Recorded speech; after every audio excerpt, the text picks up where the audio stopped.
अस्सलाम वालेकुम दोस्तों, मैं फ़याज़ महमूद हूँ और आप देख रहे हैं अपना यूट्यूब चैनल। दोस्तों, आज हम जिस शख्स की बात करने जा रहे हैं उनका नाम है रब्बर करीमी। ईरान से उनका ताल्लुक़ है और वो अमेरिका में कानूनी तौर पे मुकीम हैं, लेकिन ग्रीन कार्ड के अहल होने के बावजूद वो इस वक्त आईस डिपार्टमेंट की हिरासत में हैं। एक छोटी सी गलती इसका अहल होने के बावजूद वो उनको ग्रीन कार्ड से दूर ले गई है। क्यों ले गई है, आज के इस वीलॉग में हम आपको बताएंगे और उसका मकसद यही होता है कि अगर आपसे भी ये गलती हुई है और आप भी ये गलती कर चुके हैं तो आज ही इसको सुधार लीजिए, क्योंकि ऐसा ना हो कि उनकी जो मिसिज़ हैं मॉर्गन करीमी, उनकी तरह आप भी कल को जो है माली जो है इमदाद की अपील करें कि उन्हें इस वक्त इमिग्रेशन लॉयर की ज़रूरत है, उसके लिए उन्हें पैसों की ज़रूरत है, तो फिर कम्युनिटी की आपको हेल्प चाहिए होगी। तो इसलिए बचने के लिए इन परेशानी से तो आज का वीलॉग आप देखिए ताकि आपको इन तमाम तर डिटेल्स समझ आएँ। सबसे पहले तो हम इनकी स्टोरी जान लेते हैं कि ये स्टोरी क्या है। स्टोरी ये है जी मॉर्गन करीमी और रब्बर करीमी की। ये 2020 में ऑनलाइन गेमिंग के ज़रिए इनका आपस में रब्ता हुआ। एक का ताल्लुक़ ईरान से है और ख़ातून का ताल्लुक़ अमरीकी जो रियासत है अलबामा, वहाँ से है, बर्मिंघम में ये रहती है। ऑनलाइन इनका रब्ता हुआ और उसके बाद इनकी आपस में बातचीत शुरू हुई और ये बातचीत मोहब्बत में तब्दील हो गई। अब आपस में इनकी मोहब्बत जब शुरू हुई तो इन दोनों ने शादी करने का फ़ैसला किया और अगस्त 2023 में इन्होंने K1 वीज़े के लिए अप्लाई कर दिया। अब K1 वीज़ा क्या होता है? K1 वीज़ा फैंसी वीज़ा होता है या मंगेतर वीज़ा आप कह सकते हैं होता है।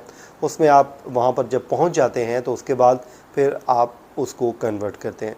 अब इन्होंने अगस्त 2023 में K1 वीज़े के लिए अप्लाई कर दिया और 2024 में ठीक अप्लाई करने के 15 माह बाद ये वीज़ा जो है अलाउ हो गया।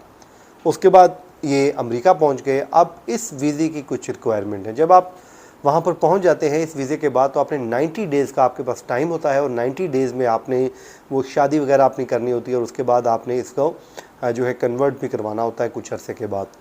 अब ये वहाँ पर पहुँचे और पहुँचने के बाद इन्होंने शादी कर ली और यहाँ तक हर चीज़ स्मूथली चल रही है और लीगल तरीके से चीज़ें चल रही हैं। मीनवाइल इनकी मिसेस मॉर्गन करीमी वो प्रेग्नेंट होंगी, जो इस वक्त 7 जो है माह की वो प्रेग्नेंट हैं। और साथ ही साथ हुआ कुछ यूँ कि उनका जो बेबी है उसमें कुछ वो कॉम्प्लिकेशंस आ गई और उसमें वो ऐसे उलझे कि जो लीगल काम उन्होंने करने थे वो काम ही नहीं कर पाए।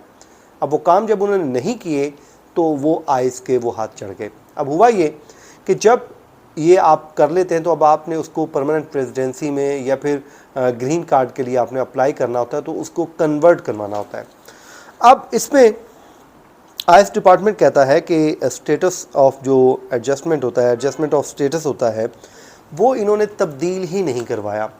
अब ख़ातून कहती है कि जी हमारे पास तो तमाम तर जो डॉक्यूमेंट हैं, जितने भी डॉक्यूमेंट हैं वो तमाम के तमाम मौजूद हैं, क्योंकि हम लीगल तरीके से आए हैं, लीगल तरीके से ही यहाँ पर रह रहे हैं और कोई ऐसा काम नहीं किया कि जिस पे कोई गैर कानूनी हो। क्योंकि आमतौर पे हम माजी में देखते रहे हैं, जो पिछले कुछ अरसे में हम देख रहे हैं कि ग्रीन कार्ड होल्डर्स को भी इसलिए पकड़ा जा रहा है कि उनका माजी में कोई ऐसा रिकॉर्ड मौजूद है जिसमें वो या तो कन्विक्टेड हैं या फिर उन्होंने कोई ऐसा जुर्म किया या फिर उनका केस अभी तक ज़ेरे इल्तवा है, वो ख़त्म नहीं हुआ, तो उसकी बुनियाद पे उनको पकड़ा जा रहा था, उनको गिरफ़्तार किया जा रहा था।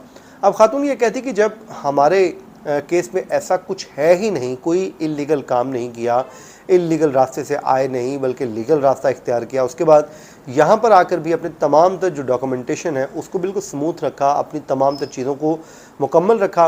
अब हम क्योंकि अपने बेबी की इन कॉम्प्लिकेशन में उलझ के रह गए, जो उनको मसाइल थे, तो इस दौरान हमें ये मालूम ही नहीं था कि ये काम भी करना है, जो एडजस्टमेंट ऑफ स्टेटस है इसको हमने तब्दील करवाना है। अब वो ज़ाहिर है हमने तब्दील नहीं करवाया। डिपार्टमेंट कहता है आपने ग्रीन कार्ड के अहल होने के बावजूद आपने उसके लिए अप्लाई ही नहीं किया, तो अब वो नामुमकिन होके रह गया है। अब उसके लिए उस खातून ने एक अच्छे अटॉर्नी की खिदमत हासिल करने का फ़ैसला किया है और वो कहती हैं कि अब उसके लिए मुझे पैसे दरकार हैं, मुझे उसके लिए फ़ाइनेंशियल जो है फ़ाइनेंस चाहिए, मेरे पास तो है नहीं।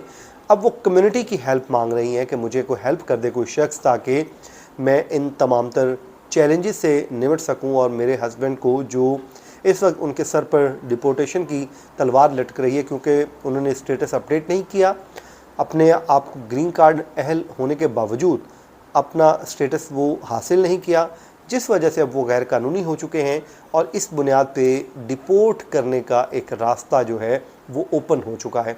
अब इसको रोकने के लिए डेफिनेटली वो अटॉर्नी की फ़ीसें अदा कर रही हैं, और अगर वो ये गलती ना करती या वो करते तो शायद आज इस मुश्किल में ना होते, क्योंकि लीगल रास्ते से वो यहाँ पर पहुँचे थे। तो आज के व्लॉग का मकसद भी यही है कि आप लोगों को एजुकेट करना, आप लोगों को बताना कि ये भी होता है, कि सिर्फ ये कहना कि मैंने जुर्म कोई नहीं किया तो इसलिए मैं यहाँ पे फिर रहा हूँ, लेकिन बाज़ औक़ात आपको मालूम भी नहीं होता कि आप किसी मुश्किल में आने जा रहे हैं।